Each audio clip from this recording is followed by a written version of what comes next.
Well, greetings, everyone, and welcome to a very special online event today. It's called Explore Sacred Energy Arts Qigong for Radiant Health. Gentle practices to cultivate resilience, move through emotions, and access your natural vibrancy.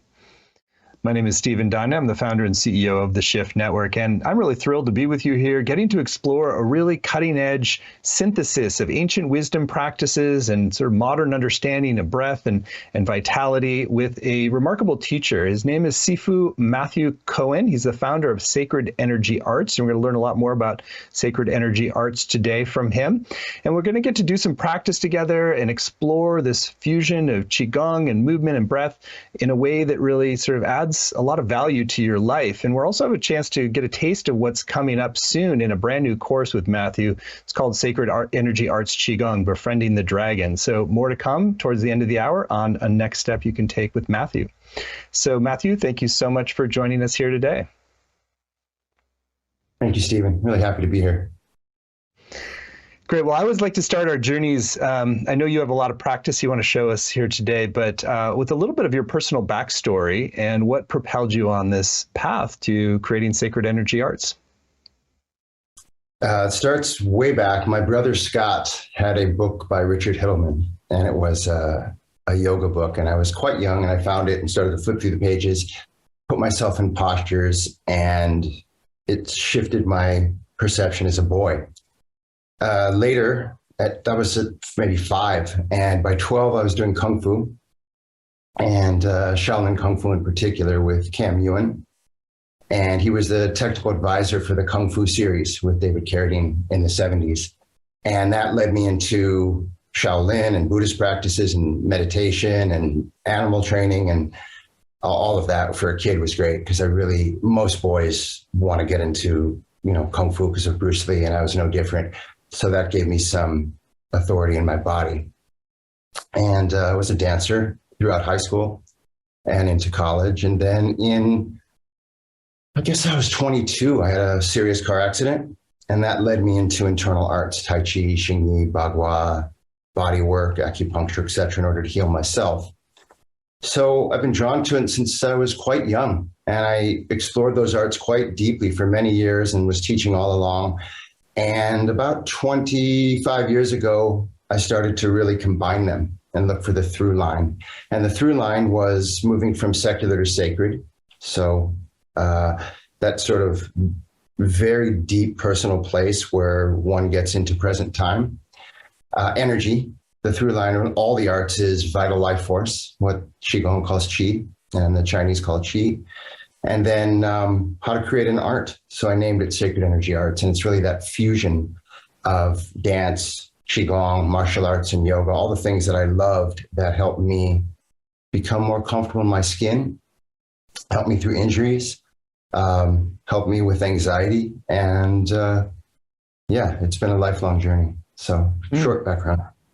Well, thank you for that background. And I personally love the sort of synthesis of different modalities. And I used to write about spiritual cross-training, and the fruition of that really comes in new forms like you've created. So thank you for that. So let's talk a little bit about that synthesis and how sort of you're both building on tradition and also offering some new sort of enhancements based upon this kind of cross-pollination between them. So maybe share first about what the foundations of the practice. So borrowing from many traditions, and I would imagine much like yourself, I think with the Shift Network, there's many disciplines and it's a multidisciplinary platform. And similar to what I'm doing, it's a multidisciplinary approach to health and self-development. And in yoga, of course, there's many limbs, but I look at asana, the postures, as a way to orient myself in the world. So forward bends typically are for cooling the body, but also an act of grace, supplication, putting the head down. Back bends to uplift and energize and get more energy, to open oneself up to be more vulnerable, literally. Twist to look back and see where we've come from, metaphorically and literally, to detoxify. Inversions to change perspective, and balance practices to bring balance in life. So I look at the asanas as categories and touchstones. Pranayama, of course, in yoga, breathing practices, and that's something that is deeply embedded into Qigong. one definition of Qi is also breath. And the synthesis of breath work and yoga, asana, is a big part of what I do. Qigong, to me, it's a little more circular than yoga. Yoga is quite linear, long lines. Qigong and Tai Chi are more circular, a little bit more feminine in the architecture in the body. The thing about Qigong that fascinates me is this idea that we can cultivate our energy. We can regulate it, we can manage it. And when we're feeling low, we can bring our energy up. And when we're feeling a little agitated, we can come down. So this idea of regulating and cultivating our energy is a huge part of the practice. The other piece that I bring in more conceptually at first, and then later if people want to dig in, is martial arts. Not only the physical practices, but martial arts is a really good way to problem solve. For every movement in Tai Chi or martial arts, there's an energetic principle, there's a concept, and there's a way out of a problem. So those are the things that the arts have taught me. Putting them together, I think it suits my personality. I'm curious and perhaps a little ADD at times. So that idea of looking around to find something that is interesting for me has always been in my nature. And I believe the synthesis is really powerful. It's a little more of the, I like to say the mutt as opposed to the purebred. The mutt is quite strong. So there's something in that I like. These practices are ancient because they've lasted a long time, and that's obvious. But at the time they were developed, they were cutting edge. So it's important for me to look back to tradition, see what has been standing the test of time, and to look to current practices. A lot of people are doing things now that are ancient, but they're validating it with science. And I find that very interesting as well. So that's a bit about the practice. The synthesis of all of these things to me is quite interesting and quite strong. And it's beautiful too. Love it. Well, I want to dive into some examples that you can show us soon. But I was struck by the more circular movements and the sort of the lengthening movements of yoga. And so, how do you kind of see these sort of these practices like open our body and harmonize it in a different way by sort of having these sort of what might be cross currents in the traditional practices? Yeah, I look at them as different personalities, but I believe that they're really all part of one practice and one life. We have all of these things moving in us all the time, and it's which ones we want to connect to. There's light waves, there's microwaves, there's radio waves. It's like with a radio, for instance, what channel do you want to tune into? What frequency? Some of the frequencies will be heavier, some will be lighter. Each one has its own expression. In general, this idea in Qigong and in martial arts, there's an expression, in particular in Tai Chi. The ascension is predicated on the root. So the deeper the roots, the more we can ascend. So there's a vertical line in that you see throughout all of Qigong. Drop down, connect to the earth, and from there, you get that heliotropic rising like a plant nature towards the sun. But of course, this is in yoga as well. So there's that aspect, the vertical line. The way to open the body, I think there's many different ways to do it. You can do it from the inside out through thought, through breath, the movement of thought and the movement of breath that will open up the connective tissue, and the fascia can happen very much internally. You can do it, as you said, like through long elongation practices. So if I'm just elongating in this type of movement, could be yoga or dance, anything really, and I hang out long enough, a couple things are going to happen. One is my shoulder's going to get tired. And if I stay long enough, I'm going to have to work through that. And as I work through that and I dissolve the tension in my shoulder, and as it dissolves, connective tissue is going to start to get more supple. I'm going to get stronger. And through that letting go of tension, you can actually get more flexible. So that's an interesting way through these long lines. The circular is really powerful because everything in the universe is circular. At least everything we know of, right? There's spirals and circles in nature. There's not these hard, straight lines. So for instance, if I'm bringing my hands up, the nature of this expression upward in Tai Chi is called peng. It's literally an energy that moves up and out. If I want to stop that motion, I've got to make a choice to stop it. and then everything gets still. And then in that blooming, up and out, there's an expansive motion. In the stillness, there's actually a dropping down. And then if I marry those two, the expansion and the dropping down, I'll come to stasis. So at any moment, I can turn the switch on and continue to expand, and that's that blooming. Or I can sink down. There's a name for that also, like sung, releasing. Or I can freeze it for a moment and stop. So that's just an example of the vertical line through yoga and Tai Chi, and then this example of the round that can come up or come down and express itself in different ways.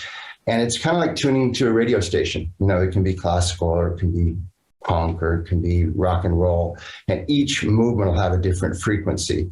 So I look at them as they are cross currents, but there's also inflection points. And if you start to utilize each one and get to know them, you can see how they dance together in order to open the body or open the psyche or express yourself in various ways. Fascinating perspective and really beautiful explanation. So let's weave in the breath on this, since I know you're sort of both traditions really work deeply with the breath, but also sort of a more modern understanding too of like how to optimize this opening, deepening, lengthening process with our breath as well. Okay, yeah, I'll talk about it for a moment, and perhaps we can show a little bit as well. There's a couple of different ways I look at the breath. One is to get out of the way completely and not think about my breath, and perhaps just focus on the movement. For instance, if it's rising up, dropping down. So I'm moving my hand up, I'm moving my hand down, up and down.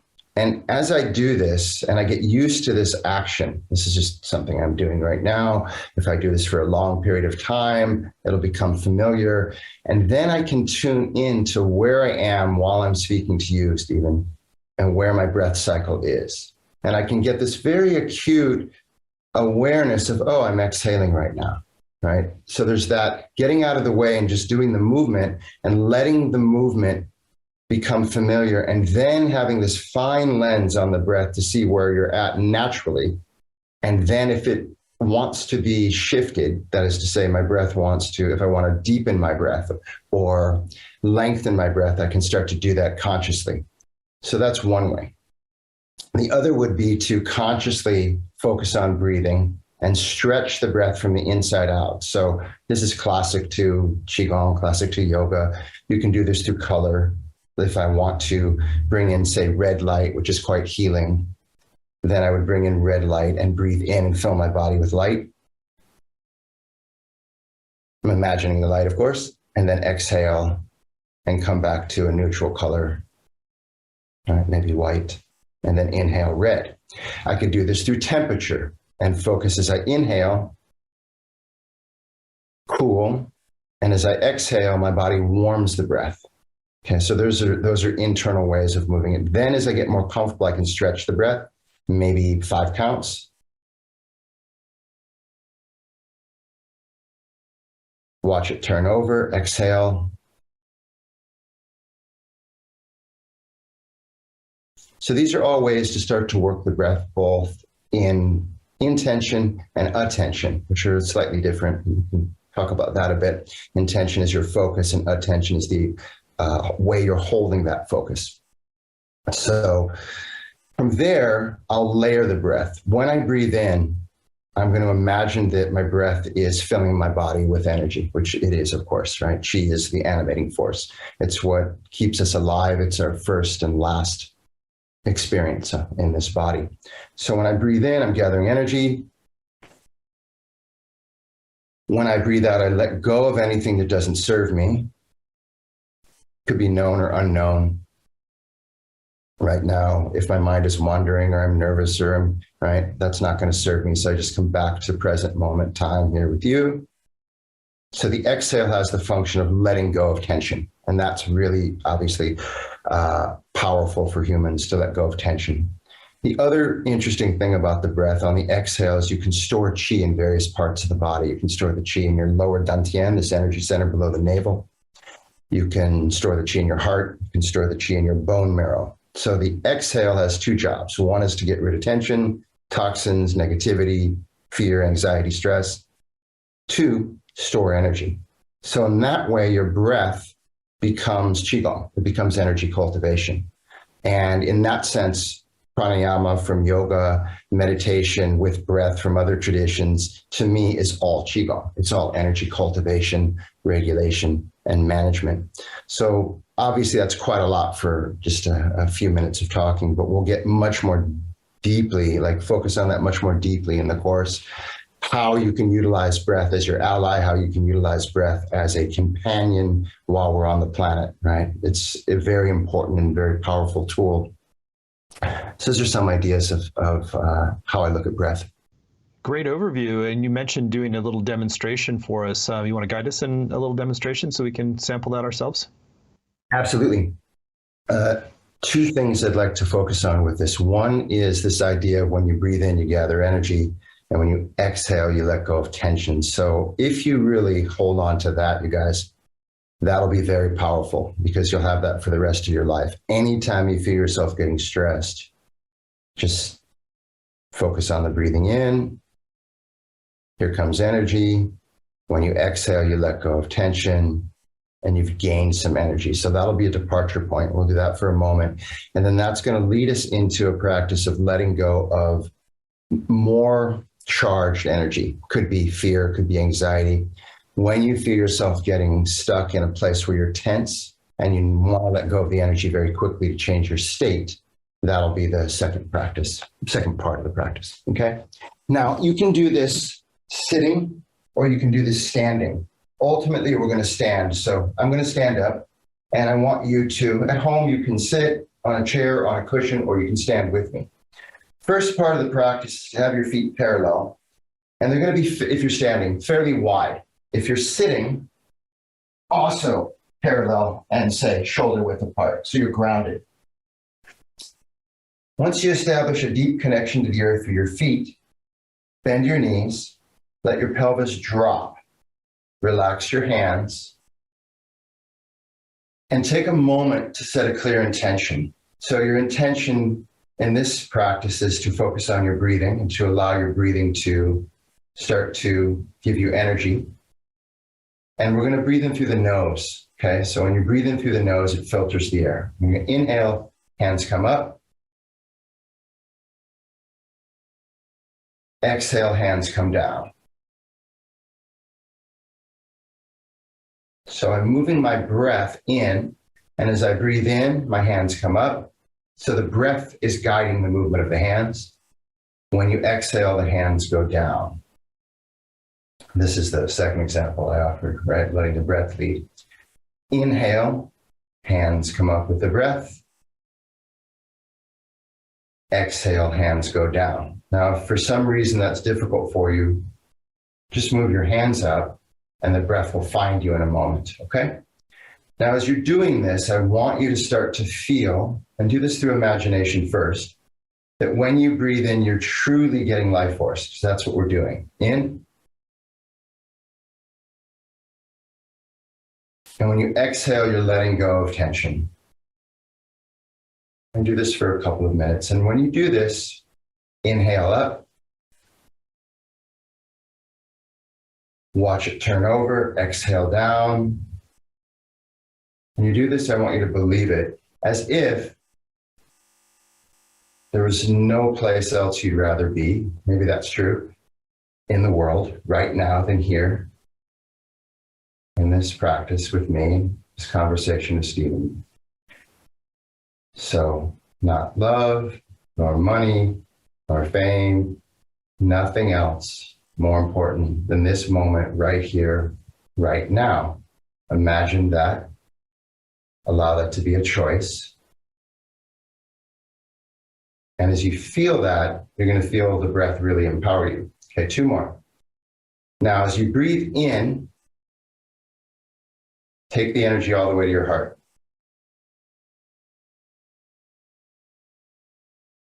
And as you breathe out, store the energy in your heart. So the tension leaves, and what's of value stays, just the life force. In.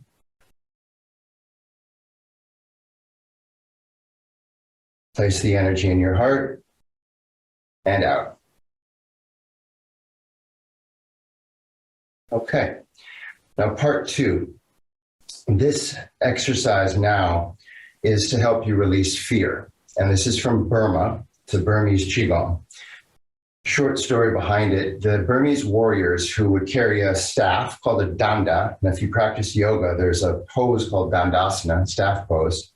And the staff relates to the heart and the central channel, in particular the spine, the cerebral spinal fluid that flows through it, and the chakras and the heart and all of that stuff, right, that aligns from the crown of your head to the tailbone. So your spine, your cerebral spinal fluid, the chakras, all of that, right? It's not just the spine, but it's everything that connects to it. That's the danda. They also had a kukri, which is a curved blade. And these were young men, and they were warriors, and they were scared. And they would go to their, story goes that young man went to his teacher and said, "I'm scared, I'm going to war, what do I do?" And the man said, "Put down your staff, put down your knife, follow me." So I want you to watch me once. And this is what the teacher said to the young man. And then you can do it with me. The right hand represents the masculine, the left hand represents the feminine. So the story goes, the teacher said, inhale and grab your right thumb with your left hand and hold that fear and let it get a little bit more powerful and let it get a little bit more bitter and let it rise in you. And then when you're ready, you're going to exhale and drive it out of the body. Okay? So that's the practice. I'll do it one more time, then you can join me. And I'm going to make a loud noise now when I get rid of the fear. Now, you may not have fear in you right now. You may feel comfortable from the practice, but at some point in your life, you'll have fear, sadness, grief, heartbreak, right? And you'll want to let it go, and sometimes let it go quickly. So watch one more time. When I bring my hands up, I'm going to get lower so you can see. My right hand is going to be high with my thumb pointed back, and my left hand is going to grab my right hand, kind of like you're holding onto a line. Okay, watch one more time. Inhale. Through the nose, hold your breath. Unless you're pregnant, then you're going to and release the fear. Throw it out. Okay, 3 times with me. Here we go. Inhale. Hold. And if you feel like you want to make a strong movement, make a strong movement. Here we go. Again, if you want it to be more gentle,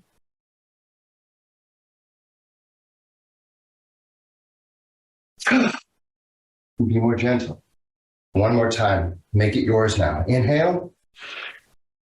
Holding that tension or fear or stress, whatever's there that you want to let go of, known or unknown. Ready?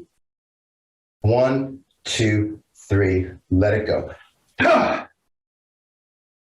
And release. Now, you're going to feel your body empty of that tension.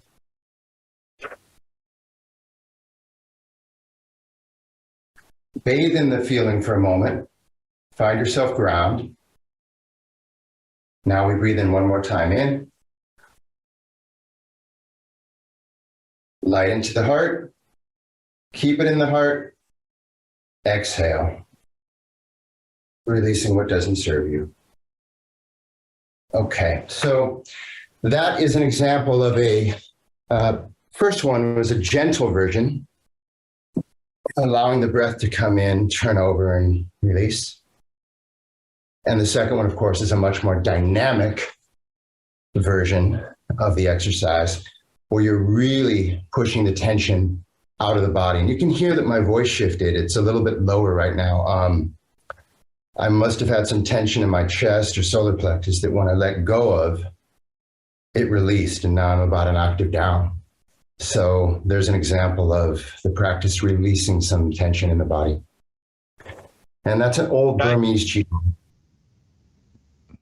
Yeah, that was very cool. I really feel that in my body when you do the release to the floor. I was like, woo, I had this release of energy in my body as well. So very cool very cool synthesis there of the ancient practice and translating for a modern context. So really cool. I know that you also want to guide us in one of the signature practices in Sacred Energy Arts of the Stalking Jaguar. Maybe set that up a little bit of like what that practice is all about, and then you can guide us into it.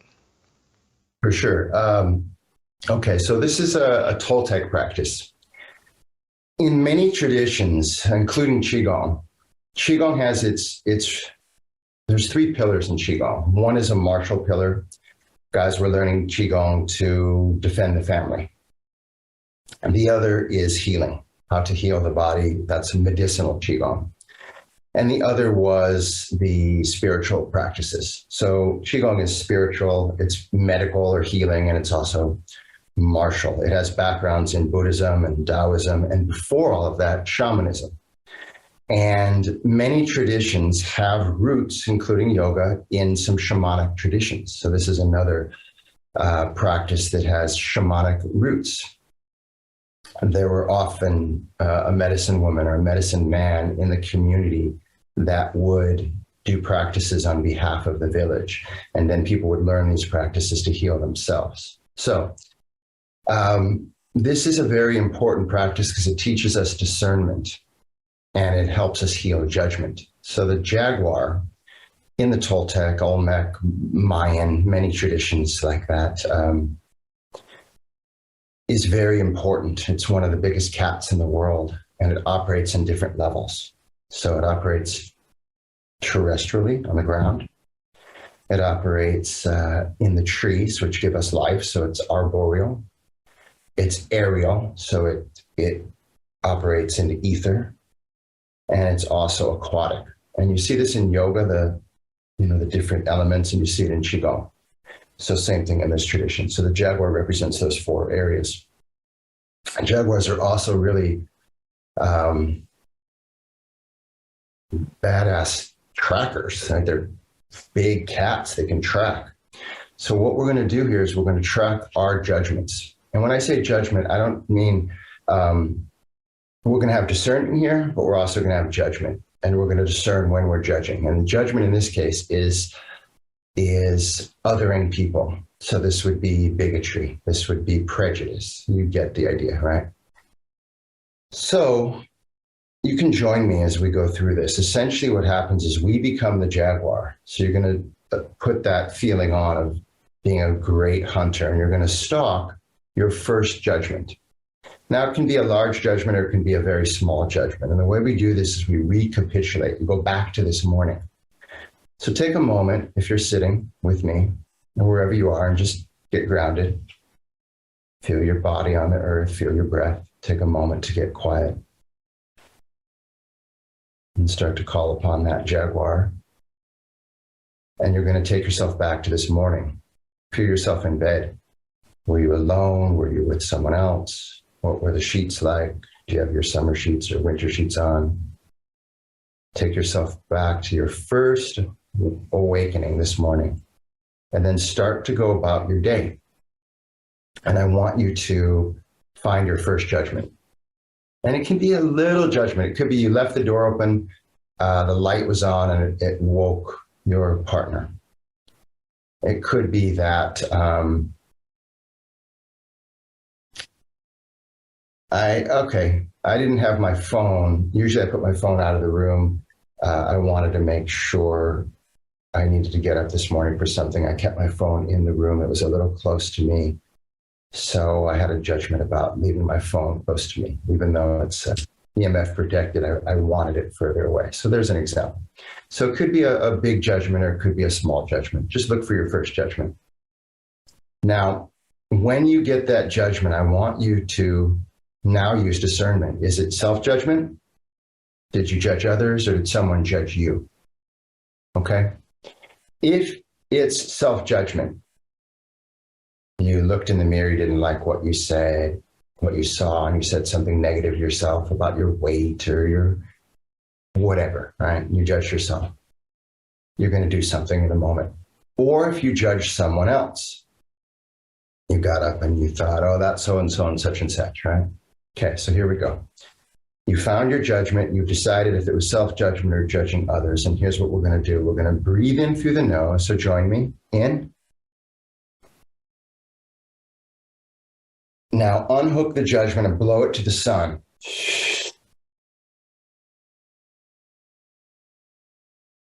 Our sun, because our sun will give us life and will transform it. Now take a moment to drop into forgiveness. And I want you to understand you may not always be able to forgive right away, but I want you to practice forgiveness, okay? Because holding on to judgment and not forgiving ourselves can be dangerous to our body and to our psyche. So just practice forgiveness like you put on a shirt, okay? We'll do that for a moment. And forgiveness in this feeling tone, right? Tone of forgiveness does not have shame in it, does not have more judgment in it. The way to heal the judgment is to put all that down and truly, generously, graciously, easily forgive. So you have to feel it a little bit for a moment, touch it, feel it in your body.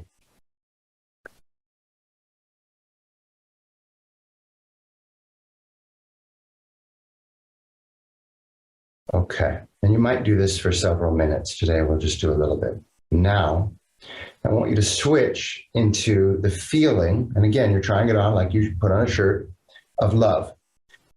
If for some of you love feels like battery acid or you can't get to it, it can be person, place, or event specific love. It could be you take yourself and your mind to your favorite place. It could be thinking of a child or a parent or a loved one. It could be falling in love and remembering that. It could be the first time you had a great, event happen, graduation or marriage. Could be chocolate ice cream, whatever, right? Just take a moment, person, place, or event specific, and feel love.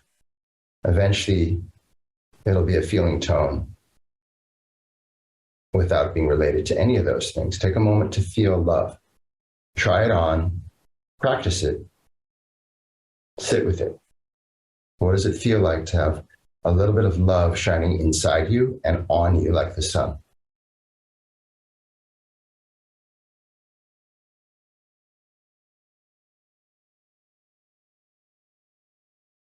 And rest in it, just like you were resting at the beach. If you're resting at the beach, you'd lie down, you wouldn't try to rest, you'd just rest. Just rest in love a moment.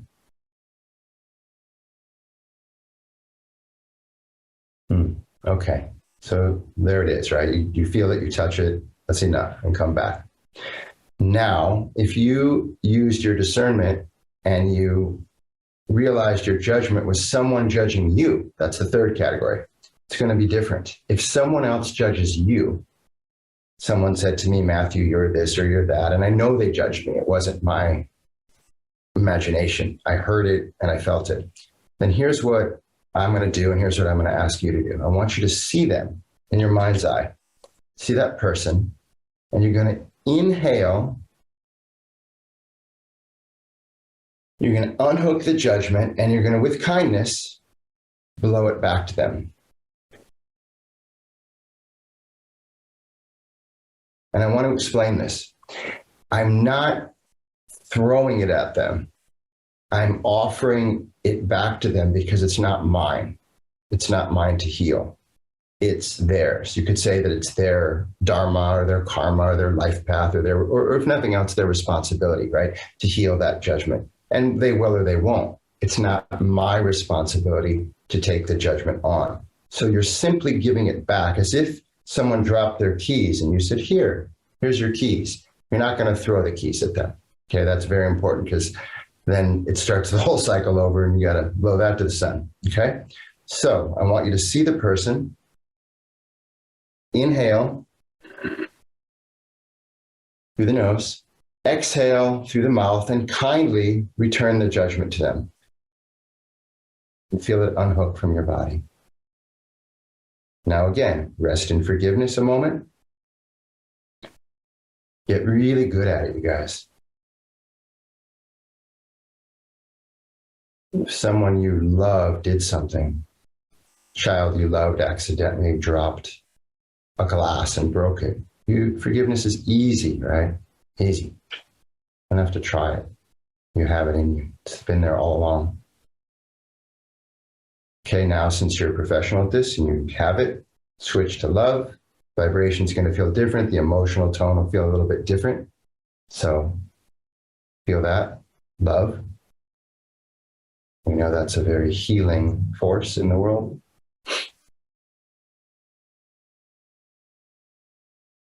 Now, if your eyes open or closed, you're feeling what love feels like in the body and the psyche. Okay, and release.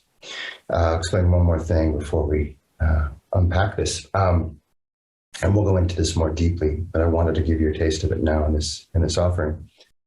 If you connect to someone that you don't agree with morally, let's say it's a Hitler or someone you can't forgive what they've done.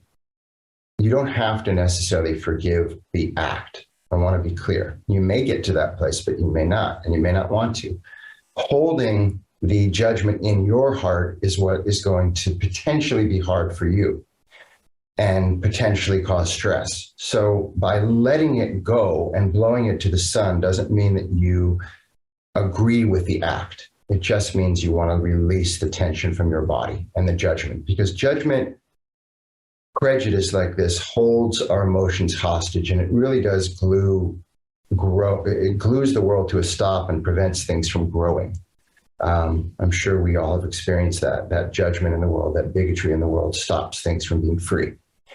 So what I love about this practice is it's an ancient practice, but it could be in behavioral psychology or coaching in today, in modern times. Yeah. So that's the practice. We have such a fresh way of approaching this and really getting into the deeper layers of why it's important to release energetically our attachments and judgments around things so that we're not frozen in place. I know that you also do a lot of work just in general with mind training, in addition to sort of more embodiment practices, some of which we're getting a taste of right there. And so I wonder if you can share a little bit about how you work on just training your mind for deeper presence or calm or joy. I believe our mind and our breath, those two, at least for the departure point today, are very important and powerful tools. And they can be our greatest allies. And Einstein had a question. He said the very important question for humans is whether we believe the universe is our friend or not.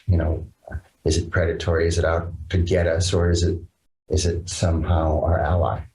And I don't know the answer to that, but I certainly know when I put a stake in the ground and look at life as my ally, as for me, not against me, I'm much more free and life is much more enjoyable. So that's a departure point, is knowing, and it doesn't have to be the universe, but it could be knowing how we want to orient in our life. Life is fairly short. We're lucky if we get 100 years. And as the Stoics said, it's later than you think. So it's important to know what we're doing while we're here. And that's the first orientation of the mind. And if you have that in a clear vision, I believe it can make life much more beautiful, enjoyable, and potent, right? So that becomes your ally. From there, the breath, and there are many techniques that I'll work with. Some just knowing that, as I did a moment ago, that my breath is my ally. When I breathe in, I'm getting chi. And when I breathe out, I'm letting go of stress. Just that can be worth the price of admission. It's like, okay, I'm feeling dysregulated. I'm starting to get wrapped up in my emotions or my fear. Pause, breathe. And even if I'm alone, my breath is like a blanket. It's like being little and being swaddled. It's being held. And then suddenly the breath is something that you can utilize. And this is true in martial arts. It's true with yoga and Qigong. Military guys use the breath. It's used in so many different traditions these days and methods. So having a clear intention with your mind and then focusing on your breath. And the beautiful thing is they work synergistically. As soon as I stop and focus on my breath, and I'm right here, right now with my breath, I'm present. I'm no longer in that fear or in that contraction. So that's a huge point to know. The other is to understand that emotions, no one's died of a panic attack. They're not going to kill you. We're not going to die from that today, right? So allowing ourselves to paint with a larger emotional palette. It's okay to feel anxiety. It's okay to feel fear. It's okay to feel anger. It's okay to feel immense joy. It's okay to celebrate our joy as well as look at our shadow. And I'm paraphrasing Carl Jung. He said, show a man his shadow, you show him his light. So part of orienting, focusing the mind and the breath towards a life-affirming task is to learn that it's okay to feel and it's okay to be in whatever we're in. And that we're not going to be able to hold that for too long.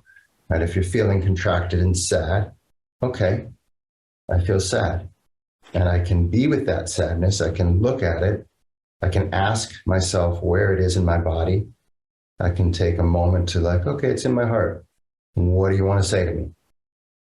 And my heart can speak to me and I'll see it clearly. Just like when you're meditating, you can start to see things clearly in front of you if you just take a moment to look at it and know that it's not your enemy. It's there to teach you something.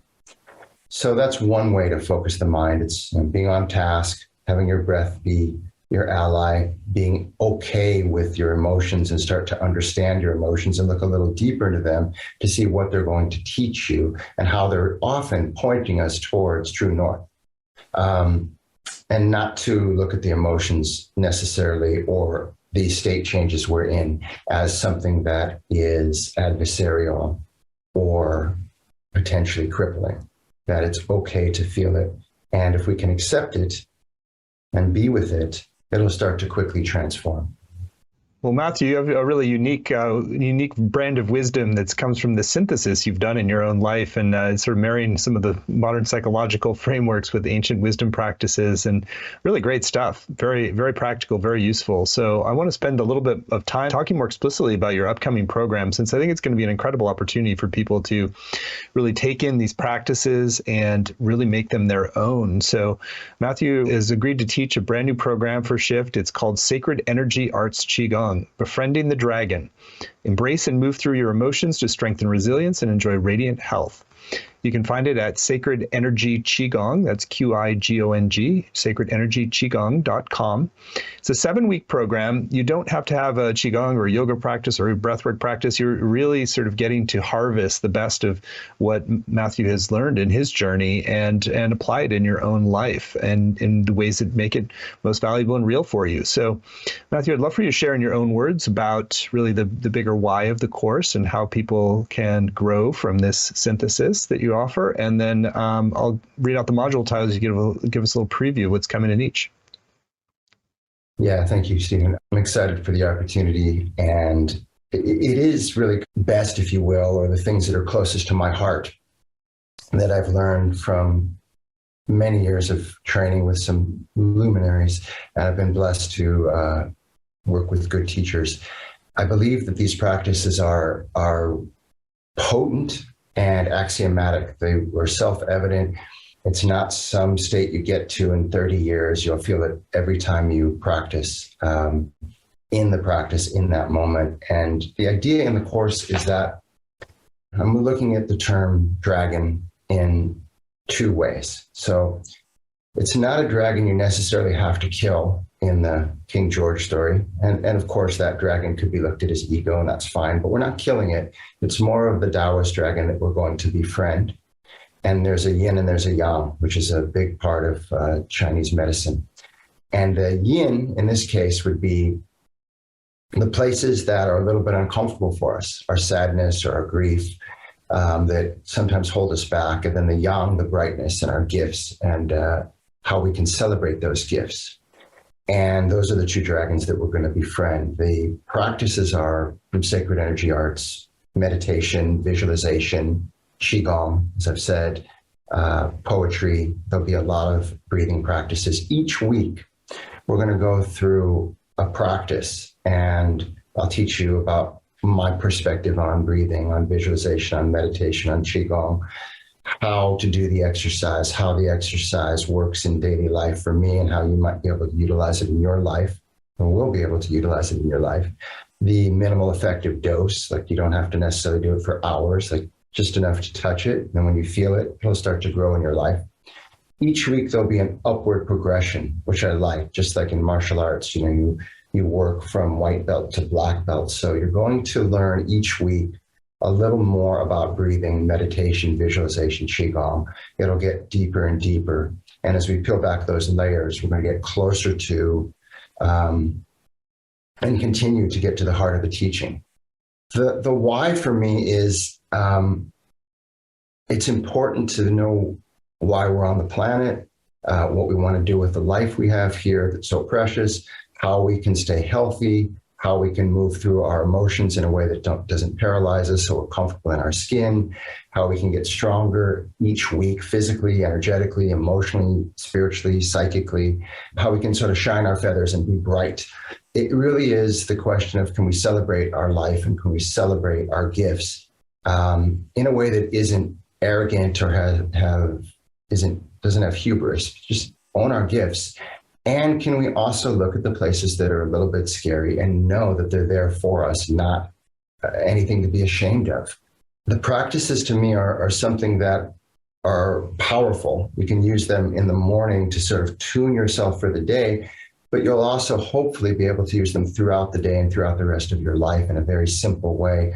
They're not something where you're going to have to necessarily go to a destination. You are the destination.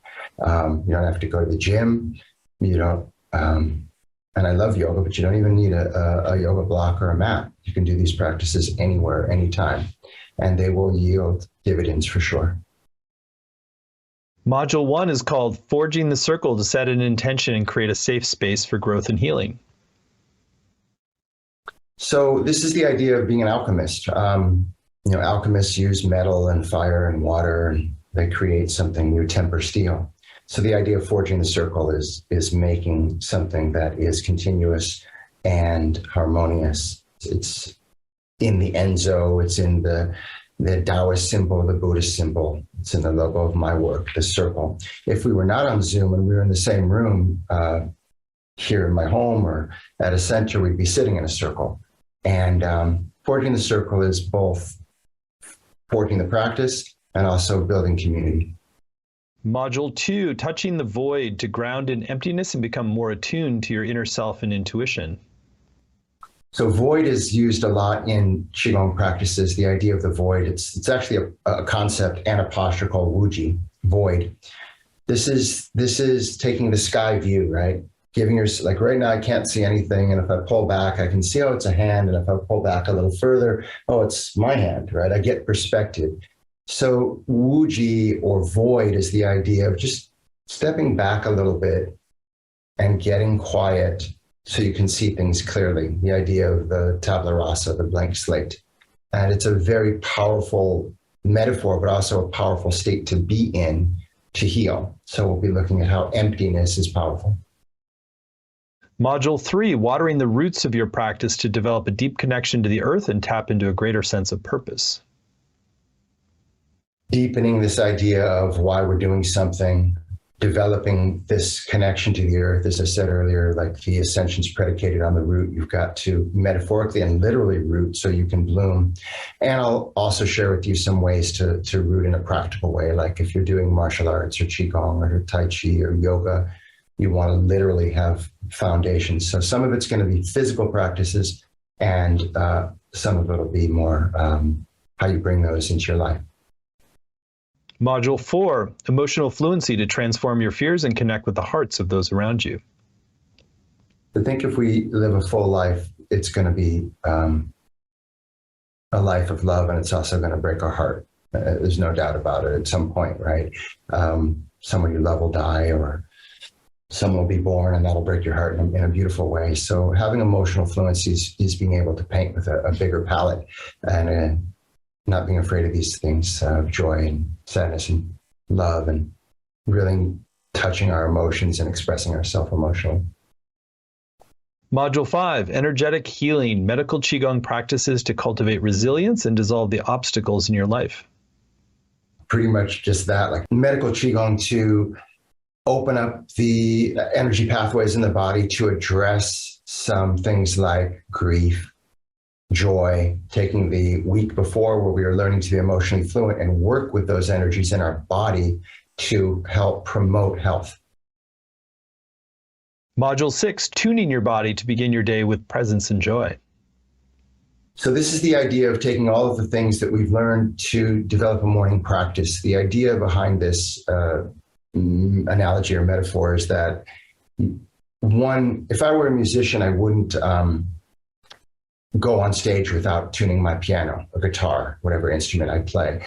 So waking up early or whenever you wake up and tuning your body for the day is preparing you for the day. So I'll help you develop a practice, give you some ideas about how to develop a morning practice that will tune you for the day.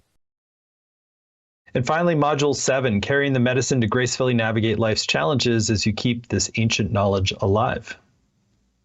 So I believe it's important, once we've worked with all of these things, we've learned how to be more emotional in a good way, emotionally fluent, stronger, heal ourselves, start to connect with others, that we utilize it, that we carry the medicine into the world. So this is something that some of my teachers taught me.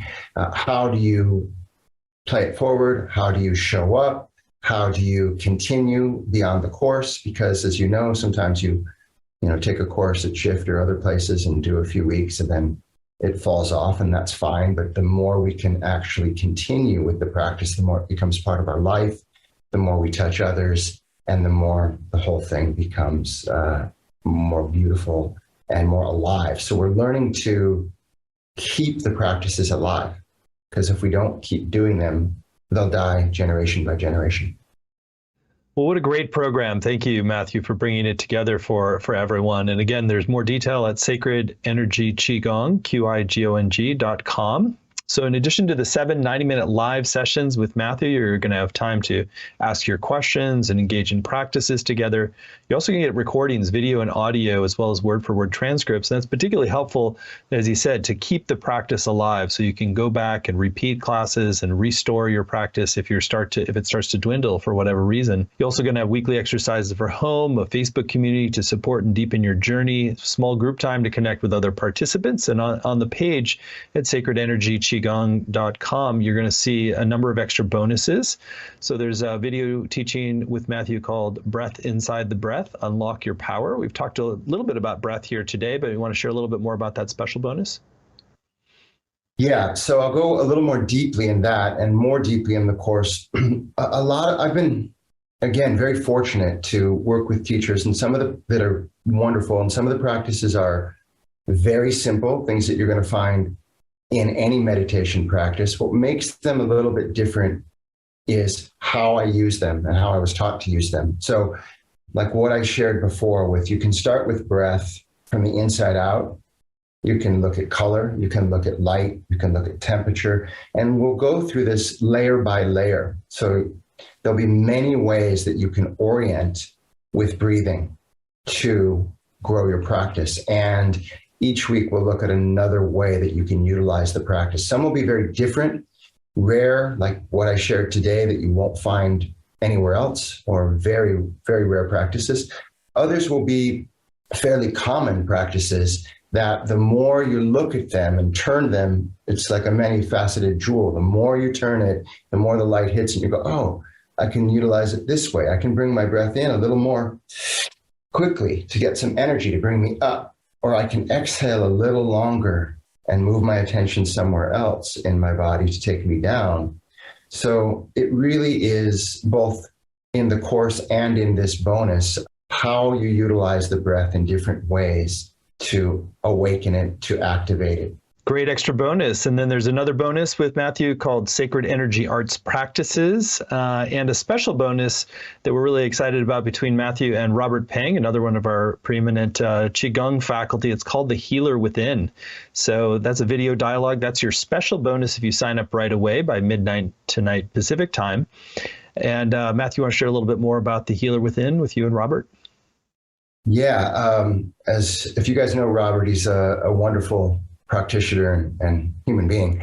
And I was co-hosting with the Qigong Summit and met Robert. I'd heard about him, but we met and got along and had a good opportunity to talk to each other about our practices, and in particular about healing and awakening the healer within, because we both believe that we all have a healer inside. And it's wonderful to have support from friends and family and doctors and shaman, but it's also very important that we turn inward and awaken that healer within us. So we share some stories and have a good conversation about how we came to our practices and ways that they can be shared with others, and how you guys can do the same, right, to awaken that healer inside, which is the heart of these practices, really. It really is the heart of these practices. As we awaken the healer within, really, it's good medicine for all dimensions of our life. And I particularly love the way that you're integrating the physical and breath practices with some of the more psychological and forgiveness and release of different holding patterns in our body. Really beautiful work, Matthew. So I know people are going to be in really good hands with you who take this journey. And again, all the details are at Sacred Energy Qigong, QIGONG.com. And the last thing I'll say, we've kept the investment really accessible for this program. You get all 790-minute live sessions and all the bonuses. And we've kept the investment at 3 payments of $128, or 10% when you pay in full, for one payment of $349. The course is going to begin August 8th and run Tuesdays at 9 Pacific, noon Eastern. But even if you can't make the live times, you can still get the full value with the recordings, transcripts, and the community as well. And I particularly encourage you to read through some of the testimonials on the page. Really gives you a sense for why Matthew is such a uniquely respected teacher who's offering this, beautiful synthesis of different modalities, and really giving you the gift of his lifetime of practice and how you can help to use that to transform your life. So again, you're in great hands, and you are going to get some really valuable practices and skills, and be more free and open in your energy moving forward. And you can get all the details again at Sacred Energy Qigong, QIGONG.com. And you get that special bonus with Matthew and Robert Peng when you sign up by midnight tonight. So Matthew, we have a minute or so left in our hour together. Thanks so much for your wisdom and care and generosity here today. Anything that's still on your heart you want to share with folks who are considering going further with you? Well, first of all, thank you. I love what you're doing at Shift, because it brings so many things together that I love, and it's a similar synthesis. And for those of you that are thinking about this, or if you have any instinct in your heart that you'd like to do this, I encourage you to. It will be a good time. It'll be beneficial, I'm sure. I've put a lot of energy into it. I'm excited about it. I feel like this is my opportunity when I teach to share things that have touched me, and I'm doing my best to carry my teachers with me. So I hope you'll come. Thank you. Well, thank you, Matthew, and thank you all for joining. And if you'd like to go further with Matthew's really profound teaching, you can do so at sacredenergyqigong.com, and you'll get that special bonus with Matthew and Robert Peng when you sign up by midnight tonight. So thank you all so much. Bye-bye.